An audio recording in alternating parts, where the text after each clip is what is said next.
Welcome to the in front of me HONOR Magic4 Lite, and I'll show you how to mute ringtone on this device. So first let's open the settings application and then tap on the sounds and vibration. Now we can see here a ringtone volume panel. Just to mute our device ringtone, you should hold and swipe to the left side this white dot. Also we can make it by the second way. Just first unmute this volume panel and then here in default volume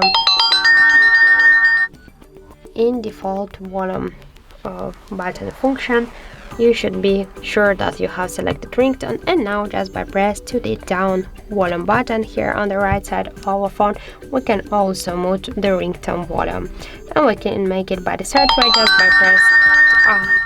just by press up or down volume button, and after that with our finger we can slide to the down this volume panel, and that's it. So thank you for watching, and if you find this video helpful, don't forget to leave a like, comment and to subscribe our channel.